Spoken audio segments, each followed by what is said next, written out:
how will this help each and every one of us fight the pandemic?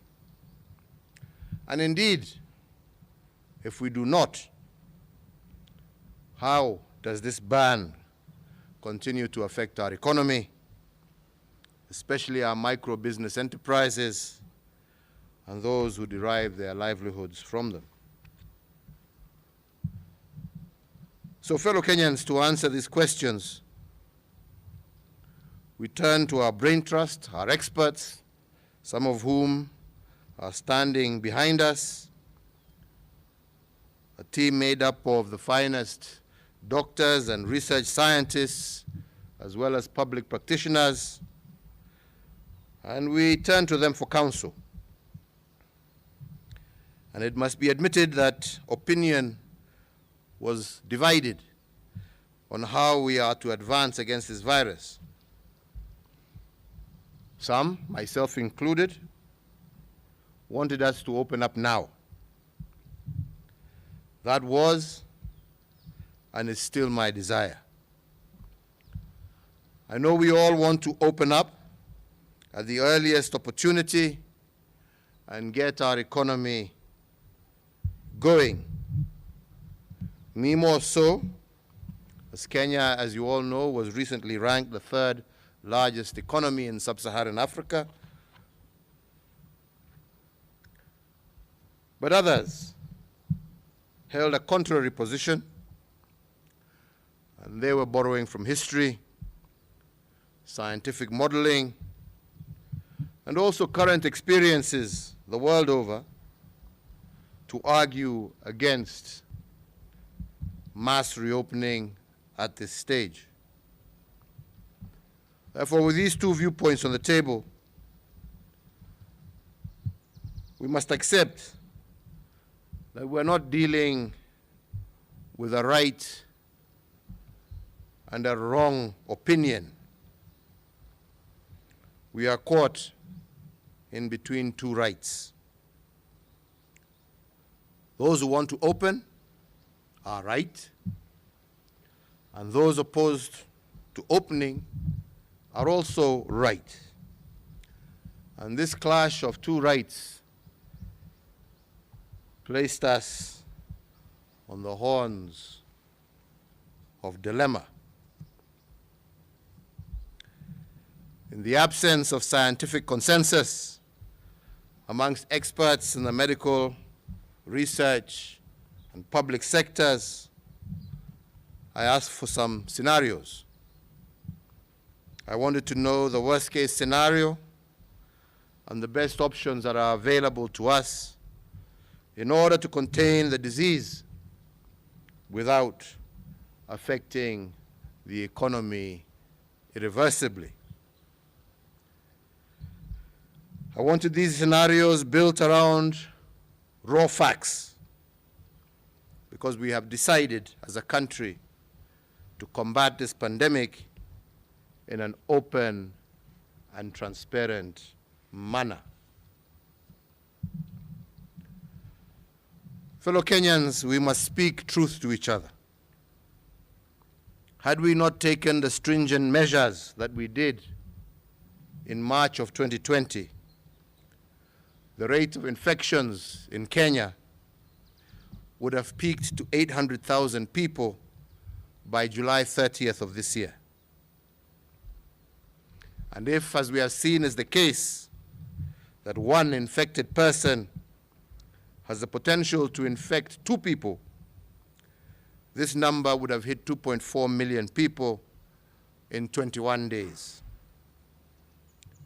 By the end of August this year, had we not taken the actions that we have taken, approximately 75,000 Kenyans would have lost their lives from this virus. But because we took interventions early, we have recorded only 2,600 infections with 83 deaths. So therefore, fellow Kenyans, if this is the worst case scenario, we wanted to know what the other scenarios look like. So if today we put in place all the necessary interventions and relax these by only 20%, what would this look like? According to the experts behind me here, relaxing interventions by 20% would lead to 200,000 infections and 30,000 deaths by December of 2020. Further, if we relax the interventions by 40%, the infections will peak in November with 300,000 infections and 40,000 deaths. If we were to go even further and relax them by 60%, the pandemic will peak in October with 450,000 infections and 45,000 deaths. Although these projections are generated by a model, our experts have shown us hard evidence suggesting that countries which opened up without proper protocols also experienced serious waves or secondary waves of infections. Spike of infections were, for instance, experienced when religious gatherings were allowed in South Korea, Pakistan, and Malaysia. So if this is our new reality, and we face the dilemma of easing restrictions or continuing with them, the question then is, what must we do as a country? What is our irreducible minimum for reopening the country? What is the threshold below which we cannot go? Once again, according to the professionals with us here, the irreducible minimum for lifting restrictions has 3 thresholds. 1, to open up, the infections must be contained and the number of infections and deaths must be headed downwards. This is currently not the case in our country.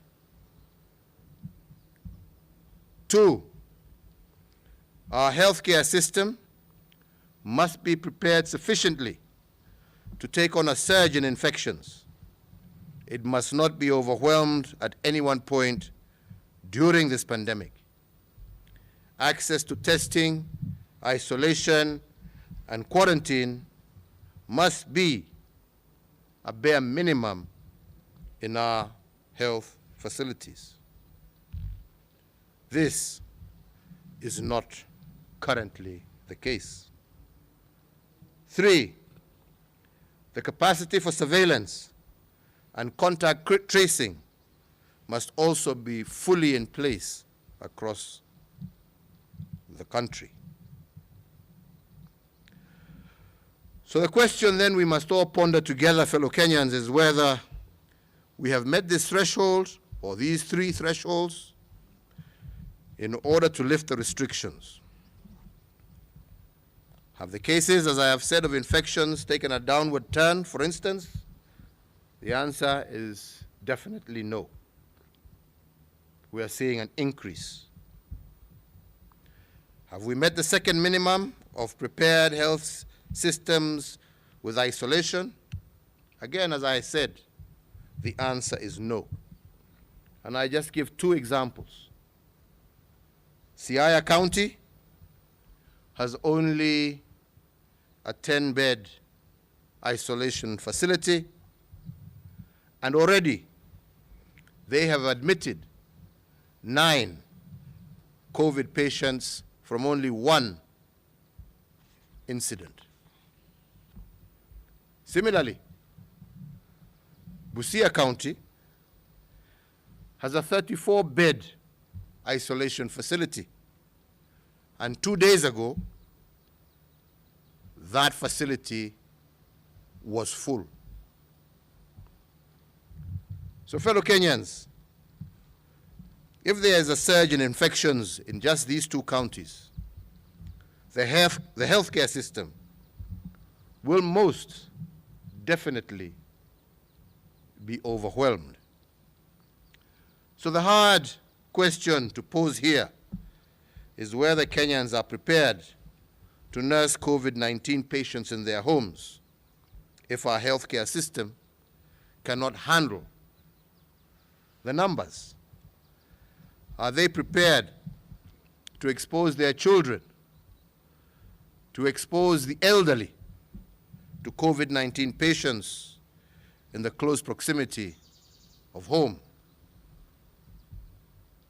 And yes, we have dispersed Kenya shillings 5 billion to the counties in order to assist them increase their healthcare capacity in view of this pandemic.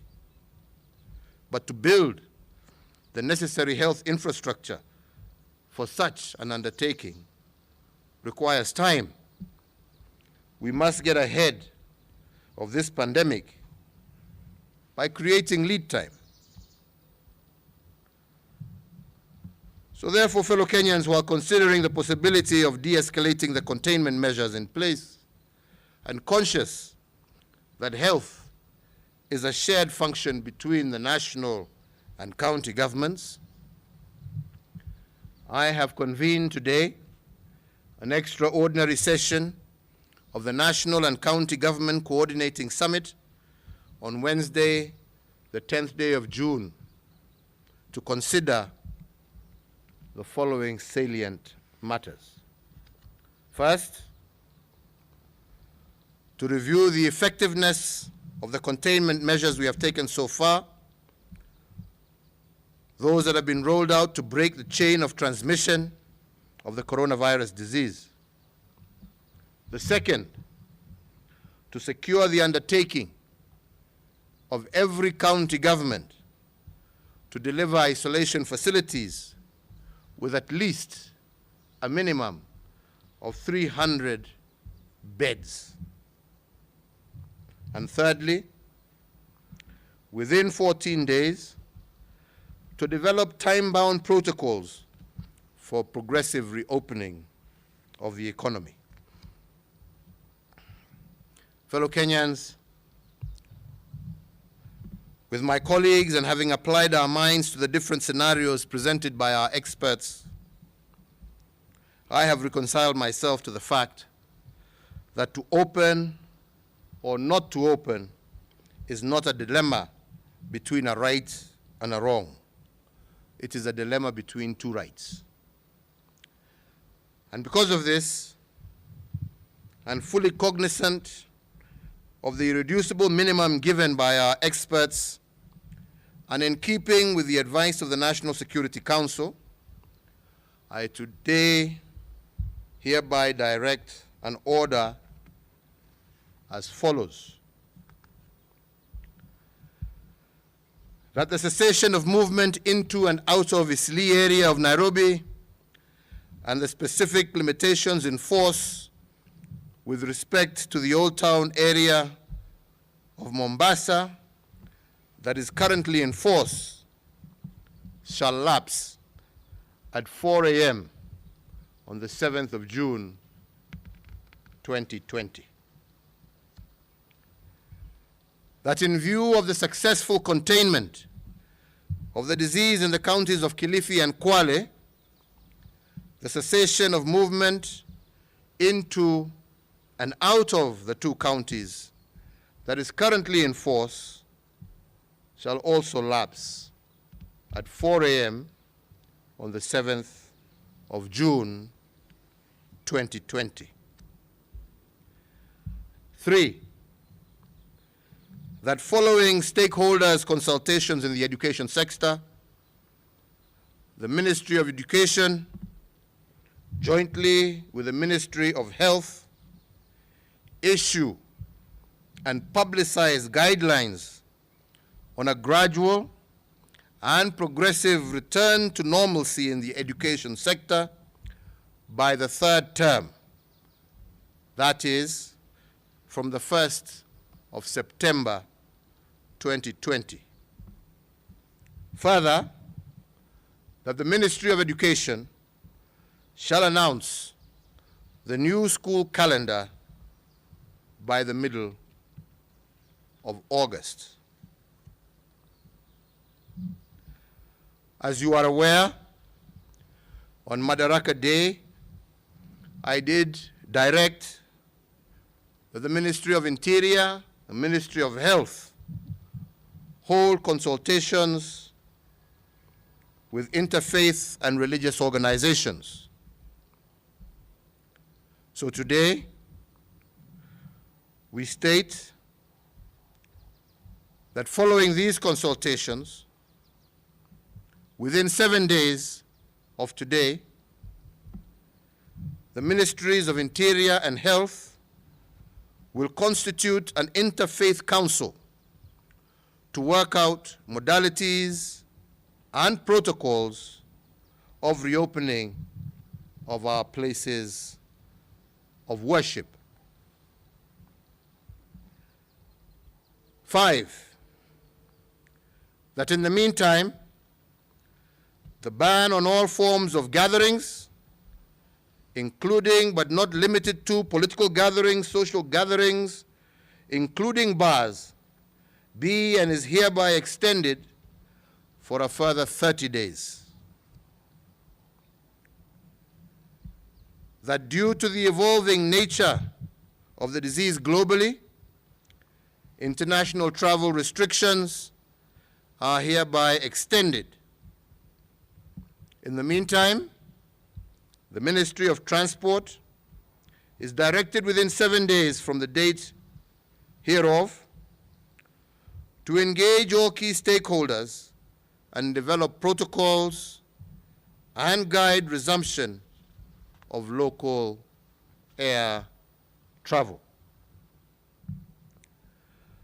That due to the increase in patterns of infections, the cessation of movement into and out of the Nairobi metropolitan area, Mombasa, and Mandera be further extended by 30 days. That the nationwide dusk to dawn curfew, currently in force until today, the 6th of June 2020, is extended for a further 30 days. However, the commencement time for the same shall be varied from 7 p.m.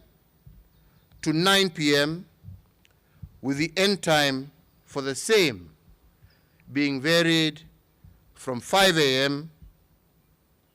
to 4 a.m. Therefore, effective 7th June 2020, the nationwide dusk to dawn curfew will run from 9 p.m. in the evening to 4 o'clock or 4 a.m. in the morning. This variation should enable Kenyans to have a full workday schedule. Fellow Kenyans, recognizing the negative impact of the COVID-19 is not limited to healthcare. As I have said before, my administration has made targeted interventions to protect our economy. At the onset of the pandemic, my administration injected 216 billion back into the economy through tax refunds, rebates, and waivers. In our second phase, we have further rolled out 53.7 billion under an 8-point stimulus package to reinvigorate our economy. Each week, the government is distributing approximately 300 million shillings a week to the most vulnerable members of our society, on top of Kazi Mitaani which is also being extended to cover more counties. Also on Madaraka Day, I did announce that a further Kenya shillings 2 billion would be injected into the hospitality industry to cushion those in that industry from the effects of this pandemic, and modalities of how these resources will be shared are to be released next week, with priority given to ensuring that our workers in this sector are assisted to retain their jobs. Finally, I wish to assure each and every Kenyan that I shall do all that is necessary to limit the negative effects of COVID-19 on our people, our economy, and our way of life. Rest assured that my administration will continue to work to restore our lost livelihoods, our lost opportunities, and our lost wealth. As I have said before, I continue to call upon all Kenyans, particularly landlords and employers, to put people before profits during these testing times. Permit me to close by saying what I have always said, that this disease is beatable if we work together. Listen to and apply the regulations, the guidelines, and protocols issued by the Ministry of Health, and let us all keep our eyes on slaying the enemy. Thank you, God bless you, and God bless Kenya. I'll take 2 questions, and then I will leave the experts who have been advising us to continue with the rest of the session. Good afternoon. Afternoon to my you, name my is friend. Gashuri from Yes, Citizen Gashuri, TV. I know you. How are you, sir? I'm well, and you? Very well. Good. I'm sure you've seen the expectations, many of them from Kenyans who are hoping that you will do something to release them. But be it as it may, the main question is the question of sustenance, livelihoods. People are complaining, people are lamenting that they are no longer able to sustain themselves. Is there a possibility of expanding the list of beneficiaries from the money that is being given every week to cover even those who are not initially listed among the most vulnerable, because there seems to be an enlarging group of people in dire need to sustain their livelihoods? Thank you. Like I said, in full recognition of what you have said, Gashuri, this is why we have been releasing, like I'm saying, approximately 300 million shillings. And this is over and above the 10 billion that we release every year, no, the 30 billion, sorry, that we release every year to the most vulnerable in our society. And I do agree with you that there are some sectors, especially the hospitality sectors, the hotels, the small restaurants, the bars, and so on and so forth, that have been closed, and a number of people in those areas have also been affected. That is why on Madaraka Day, we said that we are expanding that program by a further 2 billion shillings in order to be able to capture those people in those sectors and to also ensure that we are cushioning them during this difficult time as we work towards reopening. But ultimately, we have no choice. We will do what we can to continue to support livelihoods. We recognize that that's where the challenge is. And we will do what we can to support all our citizens, especially those most affected. And we will continue to do that. So I want to assure you that we have that in mind, and we are taking action on it. And as I've said, the Joint Ministerial Committee that was put together to make consultations with those in those most seriously affected industries will, within a week, come out with the guidelines of how those resources shall be released. And like I'm saying, this will go specifically towards ensuring that these establishments are able to keep their workers on payroll while we go through this difficult time. Secondly, as we have also said, The reason for expanding the curfew time is to ensure that we now have Kenyans who are able to go to work and have a full day's work and still have adequate time to go home.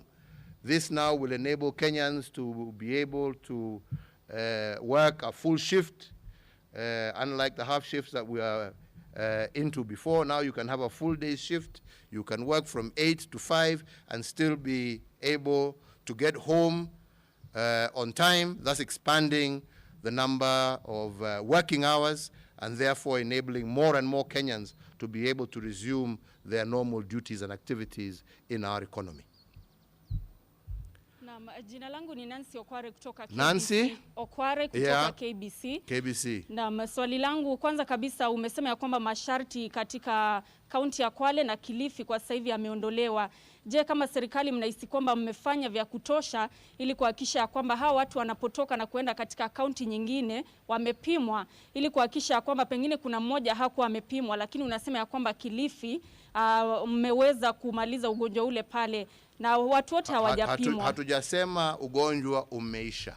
Yani mmeweza, lakini tumesema ya kwamba katika kaunti za Kilifi na Kwale ugonjwa umeanza kupungua. Na kwa sababu umeanza kupungua, tumesema tunaweza sasa kufungua. Lakini vile nimesema, nimeita mkutano wa baraza la magavana wa taifa letu, gavana wote 47, all 47 governors. Nimeita huo mkutano on Wednesday kwa sababu mambo ya afya na vile tutatembea na vile tutaruhusu watu kutembea county to county, lazima magavana wawe on board. Lazima waweke mikakati kila governor kwa county yake, ile itatumiwa wakati watu wanatembea. Watapima temperature namna gani, watajua wagonjwa ni wagapi. This is why tunataka kufanya hiyo program pamoja na wao, ndio tusaidiane, kwa sababu haja yetu ni kuhakikisha ya kwamba hatutoi ugonjwa kaunti moja kuupeleka kaunti ingine. Na ndipo unasikia tukisema kama ni hapa kwetu Nairobi sasa pale tuko hapa ugonjwa unaenda juu. Tukiufungua hapa na hakuna inchi ambaye imefungua wakati ugonjwa unapanda. Na kwa kaunti yetu ya Nairobi sasa ugonjwa unapanda. Katika my states mbali sasa tunaona increased number of cases. Na ndipo tunasema Nairobi sio kama Kwale na Kilifi. Kwale na Kilifi ugonjwa umeanza kushuka. Hapa Nairobi unapanda. Na ndipo unaona tumefungua kule ambapo ugonjwa umeanza kuteremuka, na tumebakisha cessation kwa pahali ambapo ugonjwa bado unaendelea kwenda juu, kwa sababu hatutaki kueneza huu ugonjwa kwa kaunti zile zingine. Umesikia hapo nikisema hapo awali, tukifungua kabisa vile wengine labda wangependa tufanye. Kulikuwa tu kesi moja ambaye ilitoka hapa Nairobi ikaenda mpaka Siaya. Hiyo kesi moja imesababisha watu wengine 8 wapate ugonjwa. County ya Siaya wako na vitanda ya isolation 10 peke yake. Sasa jameni, tukifungua hivyo wengine wanataka tufanye, ugonjwa uendelee kuzidi Migori na Siaya, na hawana vitanda vya kutosha. Si hiyo ni kulazimisha wale ambao wako na ugonjwa sasa warudi manyumbani kwao. Wakirudi manyumbani kwao, hawa ni wazee wetu, wa mama wetu na watoto wetu ambao pia wataambukizwa na hizo virusi. Na ndipo tumesema tunataka huu mkutano wa Wednesday, kwa sababu tayari tumeallocate bilioni 5 kwa county zetu. Tunataka tukubaliane na wao ni mikakati gani wataweka, na tunasema ukitaka county tufungue lazima uwe na a minimum capacity ya vitanda 300 zile ambazo zaweza kutumika ugonjwa ukipanda katika kaunti yako. Kwa sababu tukikataa kuweka hiyo mikakati, umesikia yale nimesema hapo, idadi ya wananchi ambao twaweza kuhatarisha maisha yao tusipoweka hii mikakati ambapo tunasema. nimesema sana, haja yetu sio kuumiza Wakenya. Mimi mwenyewe nilikuwa nadhania ya kwamba tutafungua hata zaidi ya yale ambaye tumefanya hapa leo, lakini ni mjinga ambaye hasikizi kutoka wataalamu wake. Wataalamu wetu wametuambia kufungua ni makosa. Wataalamu wetu wametuambia kufungua ni kuhatarisha maisha ya Wakenya. Wametuambia ya kwamba kufungua tukifikiria tuwasaidia uchumi, mwishowe ni uchumi tutakuwa tunaharibu. Wacha jameni, tusaidiane vile nimesema, vile Francis amesema hapa, tuone ni kwa njia gani tutaweza kusaidia wale ambao wameumia zaidi. Wale ambao wanaendelea kazi tutawazingatia kwa njia gani? Wale wameumia zaidi tutafute mbinu zote ambazo tuko nazo za kuhakikisha ya kwamba tumewasaidia pahali ambapo walipo, lakini sio kuwapeleka pahali ambapo maisha yao yatakuwa hatarini. Na ndipo unasikia tukisema tumeconsult hata na wazazi, tumeconsult na walimu, tumeconsult na religious groups juu ya mashule, na wote wamekubali ya kwamba haistahili tufungue mashule yetu sasa, kwa sababu tukiyafungua hiyo ni kama kufungulia virusi vianze kusambaa zaidi ya vile ambavyo inaendelea kwa wakati huu. Kwa hivyo Wakenya wenzangu, tunajua ni muda mgumu.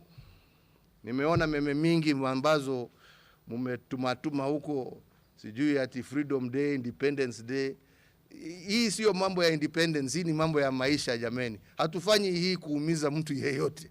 Jamani, tuwafanya hii kuhakikisha ya kwamba tumelinda maisha ya wananchi wetu. Jameni, afadhali uwe hai ndio uweze kukula hiyo happy ambayo unatafuta. Lakini ukiishia hiyo happy ulikula siku moja, iwe ndio itakupeleka kwa kaburi, sioni haja wenzangu. Tutulie, nafasi bado itakuja. Mungu awabariki, Mungu awalinde. Nataka sasa niwaachie katibu wa Wizara ya Afya Susan Mochache aendelee pamoja na hawa wataalamu ambao wako hapa. Dr. Amoth yuko hapa na wenzake. Hawa ndio wako na ujuzi. Sisi tumeshinda siku mzima tukiwauliza maswali, na tumechukua yule mwito ambao wako nao. Sasa sijui nyinyi wengine labda pia mko na maswali kama sisi tulikuwa na maswali. Wako hapa waweze wawajibu. Yangu ni kuwauliza wenzangu wa Kenya, let us have patience, let us trust in God, we shall overcome, na tutashinda hii virusi na Kenya yetu itasonga mbele. Mungu awabariki nyote, Mungu awalinde. Asanteni sana.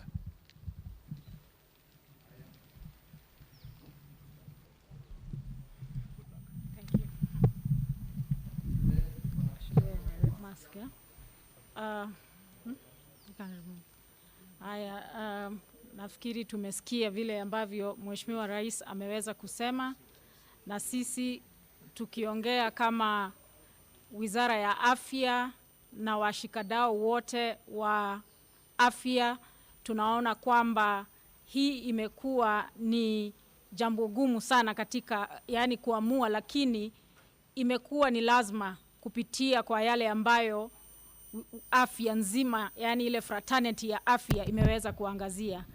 Hapa tuko na wawakilishi wachache wa washikadau wa afya, wataalam, wauguzi ambao tumekuwa tukijadiliana nao, wale ambao huwa tunakutana nao muda kwa muda, wako karibu zaidi ya 100.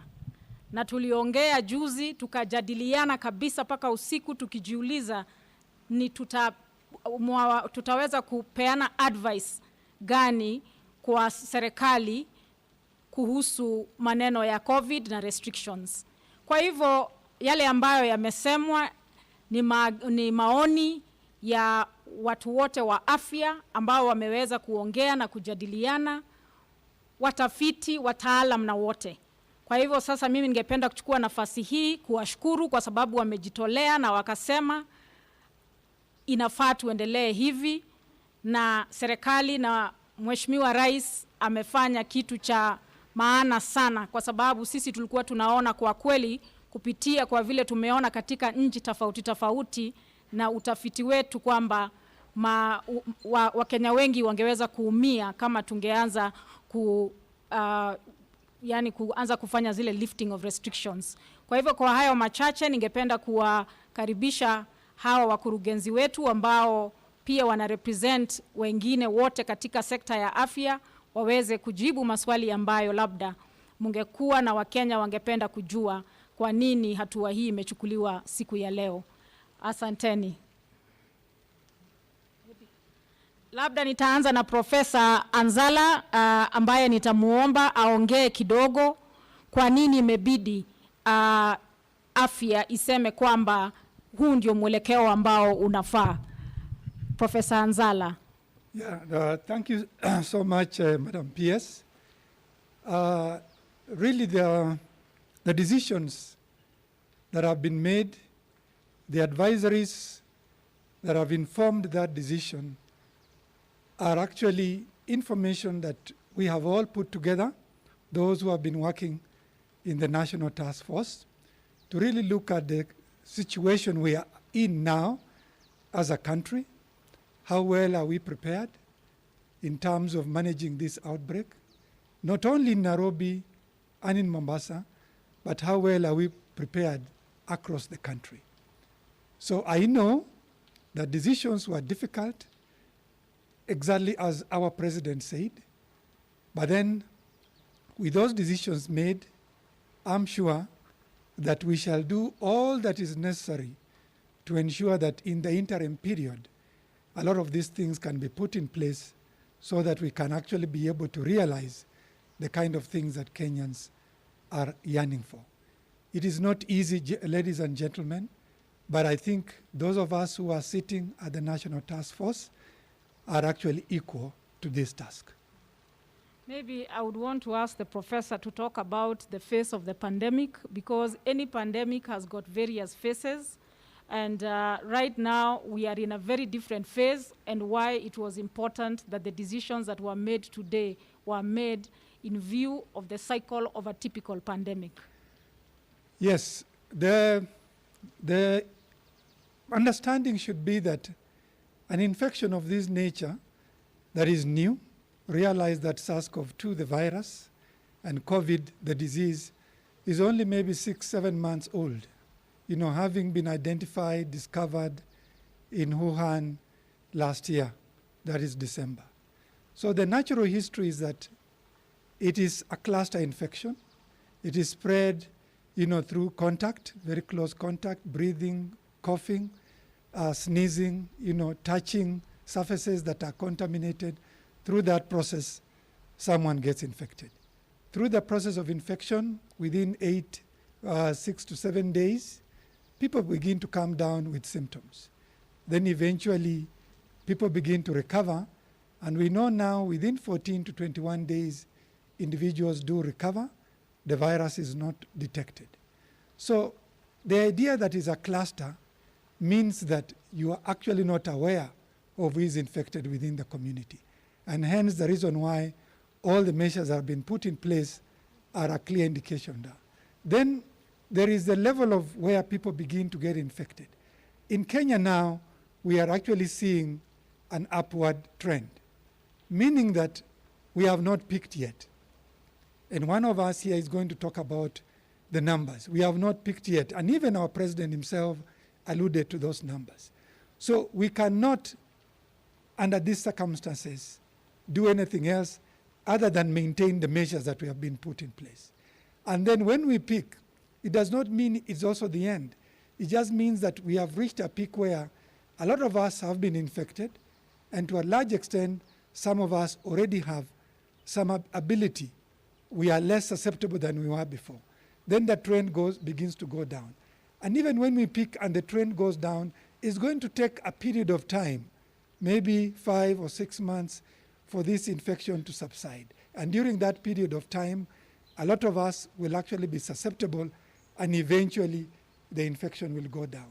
Our interest is to ensure that we flatten that curve, as we have always been saying, so that we don't overwhelm the healthcare system. So that's what we have been doing.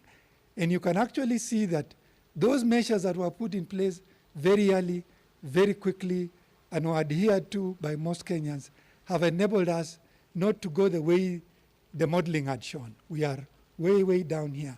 But if we do anything else that will interfere with that, then we shall go back to what actually the model had actually predicted. So this is the time not to relax any of these measures. It's the time to tighten these measures to ensure that we maintain that process. Our healthcare system is not totally overwhelmed, and at the same time, we manage and shield those of us who are vulnerable. Thank you, PS.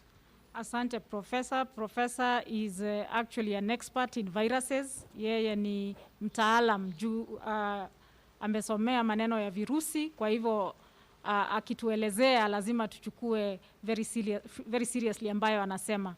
I think the other thing I can add that I heard from the experts, and they will speak, is that one of the reasons why Italy got to where it did is because a town that was an epicenter lifted the restrictions of movement, and that really caused a serious spread of the disease.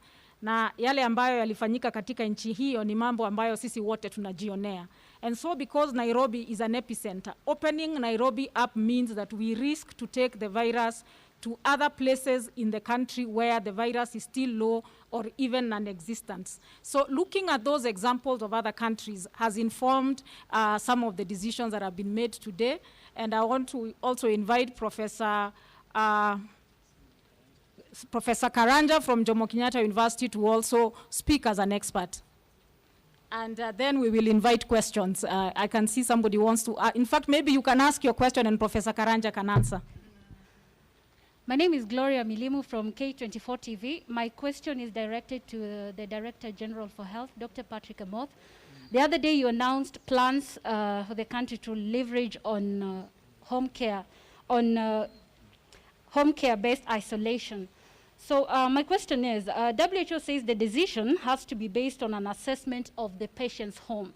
So in the event a patient tests positive during the test, the mass testing we've been seeing, will healthcare workers have to assess the home first before the patient is allowed to proceed on home care-based isolation? And in this case also, WHO recommends that the patient should be placed in a well-ventilated room. We know that some of these patients, given the numbers we've reported in the past, come from the slum areas where people live in single rooms, as much as 6 people. So how will this be possible? Are there plans to isolate them as much as they will be asymptomatic in a facility? And then how will this waste be collected, the infectious waste from the home care-based isolation?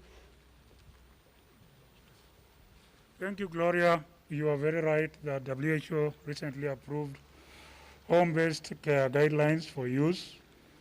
And we have customized the guidelines locally as a country. And the guidelines we'll disseminate the guidelines to the counties on Monday. It will be based on a strict criteria, based on assessment by the healthcare workers to be able to see whether that particular person or individual fits the bill for home-based care. So home-based care does not apply for everybody. We will be able to assess your home, how many rooms you have, how many people do you live with, do you have anybody with comorbidity, do you have very young children, do you have a caregiver who can be able to be trained to be able to support you during this process. All those are captured in our home-based care guidelines, which we are going to disseminate on Monday. But the most important thing is that not everybody will qualify for home-based care. It will be based on a risk criteria based on an individual person's assessment. Thank you.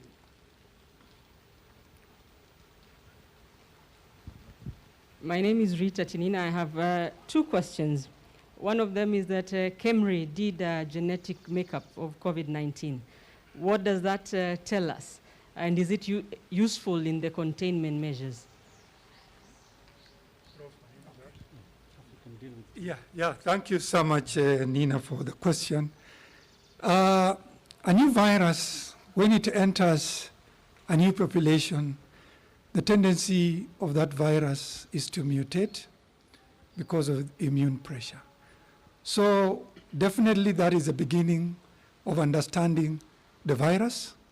We know very well from the information that we saw on the sequence that that virus was from Europe. So sequencing makes us understand it. Sequencing also gives us a sense that when vaccines are made, and vaccines are being made, are they actually appropriate for the kind of sequence that is actually circulating? So that is the first sequence. We shall continue sequencing because we know very well as time goes by, these viruses will actually mutate. So that is a good science because that is a kind of science that will inform what we do with this outbreak, that will inform what we shall see, for example, in Mombasa, what is a strain in Mombasa, what is a strain in Nairobi, what is a strain in Western. So this information will keep gathering and will inform the kind of decisions we shall make. So that is important for understanding immunology. Sequences are also important for understanding the vaccine development. Thank you. And following up on that, right now the country is still struggling to flatten the curve. Now that the measures have been extended, your projections, what are you looking at? Are we going to continue with an upward trend? Will we be at a plateau at some point? Will there be a dip? And if so, at what point? Thank you very much, Richard and Nina. When you talk about extending the interventions and the period of restrictions, what you are doing actually is to make sure that you extend the period within which the cases arise. Ideally, when you start with a population of susceptible individuals, if you spread them over a prolonged period of time, then the rate at which the number of new cases come cannot overwhelm your health system. So what we are looking at here is a possibility of extending the interventions and thereby reducing the rate at which the number of new cases come. And when you do that, if you look at our current case fatality rate, the number of people who are dying out of those that are detected positive, it's going to around 5%. If you are able to extend this, then our healthcare system is not overwhelmed. Those that require critical care services are able to access that. Those that are able to access the critical care, when they access that, therefore you reduce the rate of mortality. However, if you lifted the restrictions and the curve the numbers surge within a very short time, what happens is that you overwhelm the system.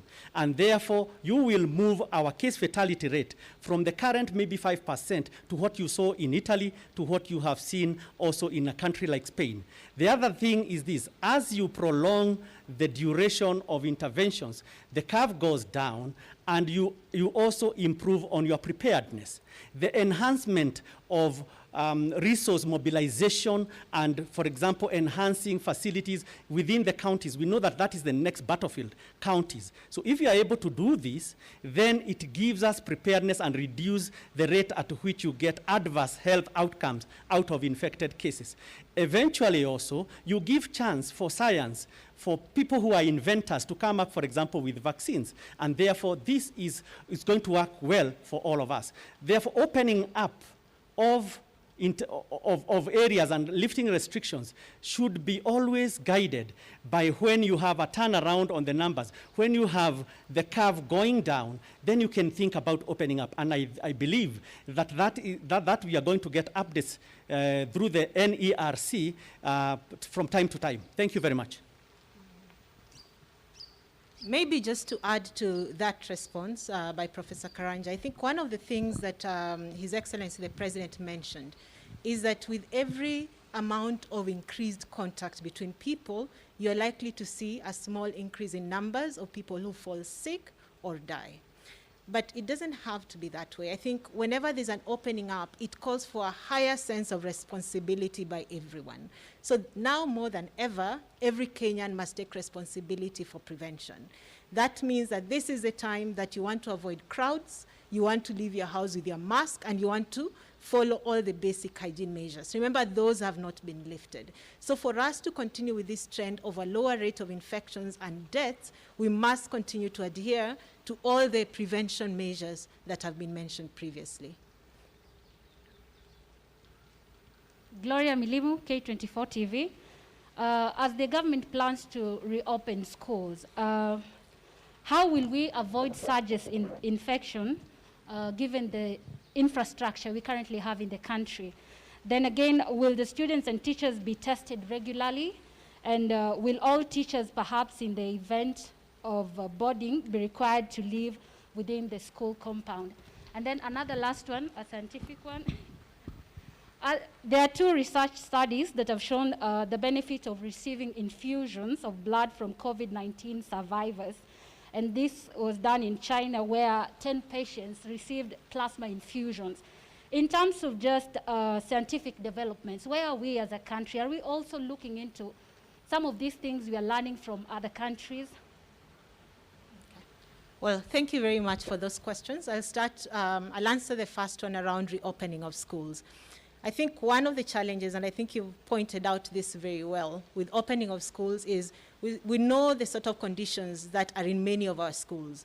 So for one, there may be crowding because of having many children in class, but it's also difficult to get children to constantly adhere to some of the measures that we put in place for prevention.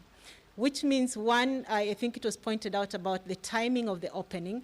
You want to really time this opening to a time when you're reporting a fewer number of cases, which means by then, either some people have gotten infected and may have some measure of immunity, for example, but also that the people who have infection and can transmit to children are also fewer. When the opening happens, then there are certain measures that will have to be put in place. And I think this is something that the Ministry of Education is also looking into. One would be around how to ensure we don't have crowding. So there may be different strategies around how children go to school, having a phased approach as opposed to opening everything at once. So that would be key, ensuring that there's flowing water, that children are taught to wash hands, but that parents also take responsibility to ensure that their children understand why some of these measures are important. So it will not just be a school responsibility. That responsibility starts with us as parents. That as I prepare my child for a time when schools are opened, one, I understand why do they need to wear a mask? And does my child understand why they need to wear their mask? Does my child understand why they need to wash hands regularly? Have we trained the teachers around how to manage the children in school, how to implement some of these physical distancing and hygiene measures within the school? So those are things that will need to be put in place so that our children can safely go back to school. Those are questions on convalescence. Yes, what you're asking is the use of what we call convalescent plasma or convalescent serum. But it is not proven yet, like many other drugs that have been tried in the management of COVID. But what it also means that we locally must also understand our own natural history before we can even try it out. And what do I mean by that? What I mean is that for those of us who get COVID and recover, do we have antibodies within ourselves? Because that's what they are trying to use. What they are trying to use is antibodies that have been elicited during the infection. So first of all, there must be recovery. The patient must recover. We must find out, after that recovery, is that individual having sufficient antibodies in the system? That's number 2. Number 3, are those antibodies able to neutralize the virus? That is another additional to it. So there is work to be done. That has been tried, but it has really not been proven. But certain things are actually going on. But it is an experiment that I would actually say that will actually not be the direction we would like to take. Really, our direction is to understand the natural history and to collaborate with others out there to ensure that we make a vaccine against SARS-CoV-2 and COVID. That will be the kind of science that we would like to be involved in. Thank you. That is just to say in a nutshell that there's still no cure for COVID-19. There are very many things that are being tried by scientists, but so far there's nothing that has worked that we can put to the people on the table that this can cure the disease. Thank you. That's the end.